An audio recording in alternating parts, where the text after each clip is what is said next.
Inside the chaos, new video of a wild police chase involving 2 stolen cruisers.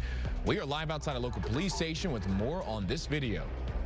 Playing by the rules, one major cruise line threatens to cut ties with Florida altogether, and it all has to do with action taken by the governor and lawmakers. He's been under the microscope now, and he's speaking locally today. My Congressman Matt Gaetz is making a stop in town. WESH 2 News starts now with breaking news. Hey, get behind the car! Oh, you kidding me?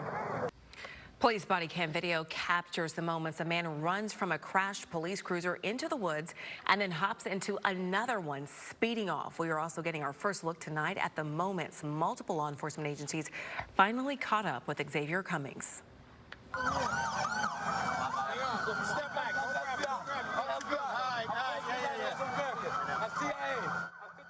Tonight, new information on that wild chase involving 2 stolen Coco cruisers that span parts of Brevard and Volusia counties, and what happened when Cummings appeared in court today. It's that new video that brings us closer to a chaotic scene. We brought you live throughout the evening on Thursday. WESH 2's Dan Billow is in Coco, where that high-speed chase started. And Dan, are Coco police saying how the suspect got away with the car in the first place? No, Summer. Here at the police department, authorities are saying next to nothing about how and why this all started yesterday. But pictures are worth 1,000 words, and the pictures are saying a lot. Are you kidding me? Nope, no kidding. A car thief really is driving off with a second Coco police car in less than an hour. Stopsticks brought the suspect to bay Thursday. Authorities identified him as 33-year-old Xavier Cummings of Coco. Police say he first stole one of their cars in that city when they tried to arrest him on a minor charge. He was intentionally crashed after a pursuit. In the ensuing chaos, police say Xavier stole that second car. No kidding. No, well, then if it's not the case, then I don't want a public defender on my record. Cummings was formally charged in court today. He told police he had received permission by telepathy to use their vehicles. Police say he has an extensive arrest record. This is Volusia County body camera video. Coco police are declining to release any video they may have that could potentially show how the first vehicle was stolen. Newly sworn-in Coco Chief Evander Collier declined to answer questions about whether officers were following correct department procedures as their vehicles were stolen from under their noses. Police have said they're going to have an updated news release today. Coco police have said so. They have not done that yet, and we do not know when that updated release is coming. We're live in Coco. Dan Billow, WESH 2 News. Dan, thank you. And as Dan mentioned, Xavier Cummings appeared before a Volusia County judge this afternoon. He told that judge he had a private attorney, rejected the public offender, and then became unnerved when the judge ordered him held without bond. What's the bond, man? No bond on. No bond. How's that? No, I gotta talk. I gotta do a statement. Cummings faces numerous charges, including armed burglary, attempting to elude law enforcement, possession of a firearm by a convicted felon, and grand theft with a suspended license. Count on WESH 2 for the very latest on this investigation on air and online. And we're following some more breaking news at 5 right now. You are looking live at images from Chopper 2 flying near Daytona Beach. Right now, the sheriff's office has shut down part of LPGA Boulevard. This is between Derbyshire and Nova Road. Authorities are telling WESH 2's Claire Metz that a body has been found underneath a trailer that was being towed by an RV driver. We are working to get more information for you, and we'll update you as soon as we can on air and online at WESH.com. Norwegian Cruise Lines is considering steering clear of Florida after the governor signed an order banning businesses from requiring customers to prove they've been vaccinated. As WESH 2's Megan Mulatto reports, the company was hoping to resume cruising in July, but may now push to August. Officials with Norwegian Cruises say they're considering suspending all of their Florida departures and moving their ships elsewhere. During the company's quarterly earnings call, CEO Frank Del Rio said there are other states that we operate from, and we can operate from the Caribbean for a ship that otherwise would have gone to Florida. This comes after Governor DeSantis signed an executive order last month banning the use of COVID-19 passports and prohibiting businesses from requiring proof of vaccine. It's completely unacceptable for either the government or the private sector to impose upon you the requirement that you show proof of vaccine to just simply be able to participate in normal society. The CDC announced this week cruise lines could host trial cruises with volunteer passengers or sail with at least 98% of crew members and 95% of passengers vaccinated.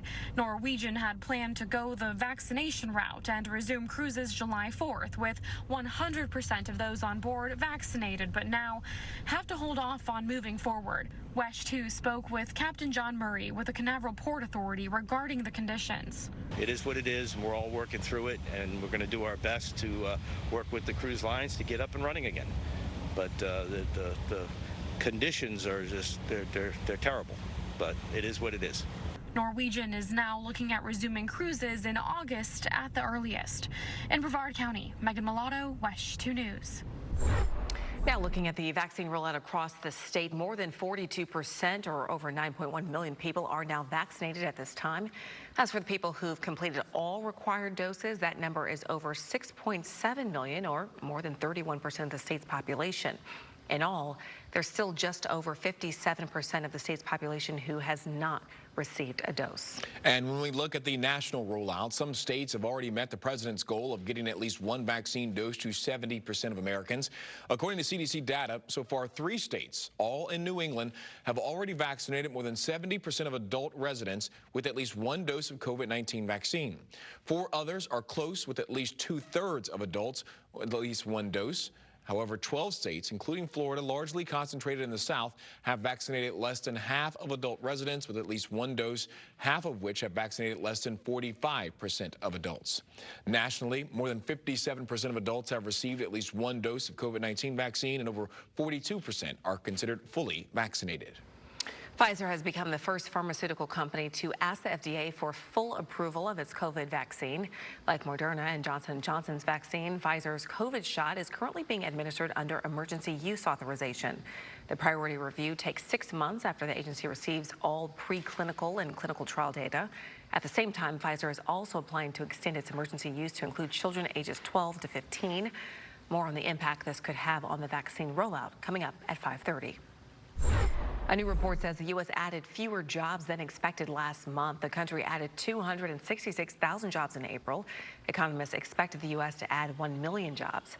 But as it stands, this was the slowest improvement for jobs since January. We hear the president's response coming up at 5:30. The very first COVID-19 patient at Cape Canaveral Hospital paid the facility a visit today. Mark Twentyman says he does not remember most of his time at the hospital because he was in a medically induced coma, but he does remember being well cared for. In all, he spent 30 days in the hospital. I never thought I would be able to stand like this again. They had to fly the plasma from Bethlehem, Pennsylvania to here to save me. Twentyman primarily lives in New York, but calls Cocoa his winter home, where hospital staff treated him like family. I came to thank them for not giving up on me. I'm at a loss for words for how to describe the emotion, but it's just, I'm happy to be here. In Brevard County, Megan Mulatto, encouraging those who are hesitant about getting that vaccine to take that leap. WESH.com is your hub for everything you need to know about vaccination sites in your county. We also have the latest community updates on cases and safety measures. Florida Congressman Matt Gaetz isn't letting a federal investigation drive him out of the spotlight. He is scheduled to speak at 6:30 at an event in the Villages. Western News political reporter Greg Fox has Gaetz, in his own words, explaining why he's there.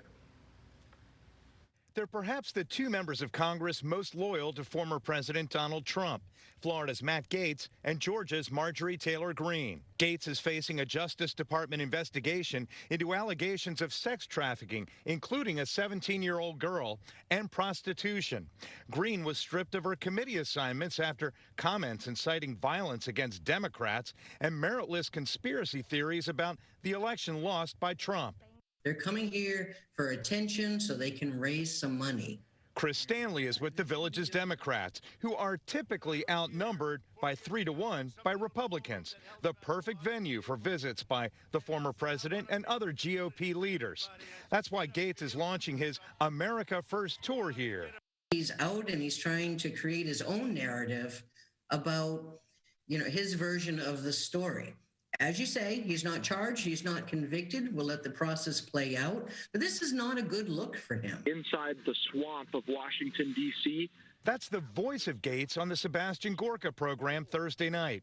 He described the heavily conservative retirement community as a base to build the new Republican MAGA movement launched by Trump. When you get out to places like the Villages in Florida, where on Friday, tomorrow, Marjorie Taylor Greene and I are having a rally, we have to show that MAGA can be a broad movement where we take people in who want to continue to advance the Republican brand. Gates does not deny there is a Justice Department investigation, but he says it's related to an attempt to extort money from his wealthy family, and he denies ever violating the law.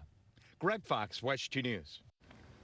WESH News has a crew in the Villages, and we'll bring you updates at 6 o'clock, 10, and 11 tonight on WESH.com. All 4 of the ex-Minneapolis police officers involved in the death of George Floyd are now facing federal charges. 3 of the former cops were indicted in federal court Friday, accused of violating George Floyd's civil rights during the arrest that ended in his death. Former officer Derek Chauvin was also indicted, but he's already in jail awaiting sentencing after being convicted of murder in a separate state trial. Tao Tao, J. Alexander Kang, and Thomas Lane appeared in front of a grand jury with their attorneys via video conference in today's hearing. Charges against Tao and Kang are related to not stopping Chauvin from using unreasonable force. All 4 men are facing federal charges for failing to render medical aid to Floyd. The White House press secretary spoke today about the indictments. Again, it's a reminder, as was the verdict in the Chauvin case just a few weeks ago, that there's still more that needs to be done. Well, that was a moment of justice, certainly, that it is just the beginning, and it's a reminder of the need to put police reform in place. The judge released the 3 on $25,000 bond. They are all still facing state charges of aiding and abetting second-degree murder and manslaughter. The family of Andrew Brown Jr. will see more of the officer-involved shooting that ended his life. Yesterday, a North Carolina judge issued a written order allowing Brown's immediate family and 1 lawyer to view 5 videos of the shooting. According to the order, that's around 20 minutes of the nearly 2 hours of footage that exists. Officials say deputies shot and killed Brown while trying to serve warrants last month. The Sheriff's Department did not say when they will give the family access to more of the footage. Catching a suspected predator. Authorities say he thought he was talking to a 15-year-old girl. But it was actually one of their own posing as a decoy. Still ahead, hear why investigators say online predators are a growing problem. Plus, who will challenge Republican Governor Ron DeSantis when he seeks re-election next year? The list of Democrats ready to face off in a primary appears to be growing. And the first thing I realized was I could not feel my legs at all. Horrific accident left this woman paralyzed, but it was the love for her children that gave her the strength to accomplish something truly remarkable. Details after the break. Tony? And what a day today. Afternoon highs, low 80s, a nice change in the air mass, but even cooler weather to settle in. Plus, we're taking a look at Mother's Day all straight ahead. .com. Investigators will at times pose as kids online to see who might be willing to harm them. A local man landed in jail after seeing a profile of a 15-year-old girl and, according to authorities, communicated with her inappropriately. WESH 2's Dave McDaniel looks at how they are working to stop predatory behavior and how parents really need to play a role in their child's safety. Obscene communications, traveling to meet a minor, solicitation of a minor via computer. 26-year-old Daniel Bowling listened as the judge ran off a series of charges. Police say he reached out online and contacted the 15-year-old decoy. Trying to get to know her, and she reveals how old she is to him almost immediately. The report says the decoy typed out, "Hey, I'm really sorry. I'm 15, by the way." But they claim in the arrest paperwork, Bowling was not discouraged. He sent images of himself naked and asked for her to do the same. Transmission of materials harmful to a minor with the use of electronic device. The report says he solicited the person he believed to be 15 for sex and said did not tell anyone she is talking with him. Cops go online hoping to find potential predators before a child is lured in. We want to catch him so it's not a real kid. We're very happy that this happened yesterday and it's not a real child. Unfortunately, they say this behavior is a growing issue as underage people online seek friendship. They just kind of want, maybe somebody to pay attention to them or somebody to, tell them that they're pretty, and they don't realize that it's a predator. Investigators stressed to parents that they need to consistently and constantly communicate with their children about who they're communicating with online and realize that any of their electronic devices could be a path directly to them. Meeting their friends, knowing your kids, the parents of their friends, where they're going, who they're communicating with, and look at their phone. Dave McDaniel, West 2 News. Now, police tell us Bowling thought he was meeting the 15-year-old in Orlando, but was met by cops instead. He's being held on a bond of $50,000. The Lake County Sheriff's Office has released body camera video of a deputy-involved shooting from over the weekend. Stop moving! Those are the moments when 49-year-old Daniel Sare was shot by a Lake County Sheriff's deputy. He later died at the hospital. Deputies were called for reports of a man with a gun and say they found him in the woods nearby. The deputy who fired the shot is on paid leave, and the FDLE is investigating. Investigators say Sare is a convicted felon who should not have had a firearm. A man is arrested in Las Vegas accused of scamming a local woman out of $41,000. Jeffrey Sorgatz was apparently tracked down in Vegas after the 80-year-old victim came forward in January saying she had been scammed.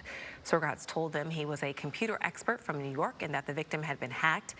He had the victim send him 2 checks totaling $41,000. Detectives followed the checks to find Sorgatz. He's being held now without bond, waiting for extradition to Volusia County. Weather-wise, a beautiful day, and we're going to have a beautiful weekend. We keep saying it, but she might be a little chilly depending on where you are in the morning. Chief Meteorologist Tony Manolfi joins us right now. So how chilly are we talking? It depends on where you are. I think in town will be in the upper 50s. North and west of town in Marion County will be in the upper 40s. But summer, I sure hope you got the little ones out today and this morning before you got into work, because it is flat out gorgeous. 83. Orthopedic and Beauty Rest Black mattresses. Plus, receive up to a $200 MasterCard rewards card. Ashley Home Store. This is home. It could cost you more someday to get from Orlando to Brevard County's beaches. Yeah, Brevard County Commissioner Kurt Smith says State Route 528, the beach line in Brevard, needs an upgrade. He wants more lighting, better safety, and a nicer entrance to Port Canaveral. That's why he's now campaigning for the Brevard County section of the road to be turned over from the State Transportation Department to the Central Florida Expressway Authority. And the Expressway Authority pays for things with tolls. I would suspect, yes, it would be at least one toll. The road would get an awful lot more care. Right now, there's no plan to switch the beach line to a toll road. It's just an idea, one that Smith is pushing hard for, though. If the idea catches on, it could take perhaps 1 to 3 years to actually make it happen. More signs point to some kind of run for Democratic Orlando Congresswoman Val Demings. But is she planning a run in the Senate or a run for governor? Closer look at a new TV ad and what's behind the speculation next. Pushing forward, vaccine maker Pfizer asked for full approval from the FDA. We'll explain why this differs from the emergency use authorization it currently is operating under. And a sign more businesses are struggling to hire workers despite the easing of coronavirus restrictions across the country. Why the president says the numbers are misleading. Next at 5. West 2 News continues. Here's a question. Who will challenge Republican Governor Ron DeSantis when he seeks re-election next year? The list of Democrats ready to face off in a primary appears to be growing. West 2 News political reporter Greg Fox talks with 2 of them, one who is already in and another who is testing the waters. Then you do something to change it. Democratic Orlando Congresswoman Val Demings dropped this new ad on social media this week. It traces her life from humble beginnings to her historic rise to be the first female Orlando police chief. The ad is the latest evidence that the 3-term Congresswoman, who is considering a statewide run, is working donors and gauging support. And so I'm doing my homework. I'm talking to a lot of different people about it, and we'll make a decision soon. Question is, which office? Sources say it's unlikely she'll try to unseat Republican Senator Marco Rubio. In fact, she spent most of our interview targeting Republican Governor Ron DeSantis. In particular, she thinks election law changes signed by the governor Thursday are aimed at suppressing Democrat and independent voters. I think Floridians deserve to know the whole story and the truth, and whether it's me or not. I do believe that Florida deserves and Florida can do better. Demings raised her profile as one of the House managers that prosecuted then-President Donald Trump after his first impeachment. Florida has a governor that's only focused on his future, not yours. But she may be playing catch-up to former Republican governor and now Democratic Congressman Charlie Crist. He released this ad and announced his candidacy Wednesday. Already on the campaign trail in Orlando, Crist was joined by Congressman Darren Soto and is hoping for Latino voter support as he rebounds from a 2010 loss in the Senate race as an independent and a 2014 loss in the governor's race. In particular, he criticized DeSantis' COVID-19 vaccine pop-up sites in, as reported by the Washington Post, affluent white areas. That ended up, many of them, giving him contributions to his reelection campaign. And when you're doing that and not going to the inner city where brown, Hispanic, black people are and giving them the vaccine, that's essentially political discrimination. Also expected to join the Democratic primary is Agriculture Commissioner Nikki Fried. Greg Fox, WESH 2 News. According to the most recent campaign finance reports, Governor DeSantis has more than $11 million in his accounts, about 10 times the amount of Demings and Crist have combined. This statement today from the head of the Republican Party of Florida saying, quote, Governor DeSantis is not paying much attention, if any, to the chatter coming from the Florida Democratic Party that has zero accomplishments to speak of. More than 45% of the population has had at least one coronavirus vaccine at this time. That's more than 150 million people. CDC data also shows that more than 33% of the population is now considered fully vaccinated, having all required doses. Meanwhile, a forecast model predicts 185 Americans will be vaccinated against COVID-19 by September. It's from the Institute for Health Metrics and Evaluation at the University of Washington. The model indicates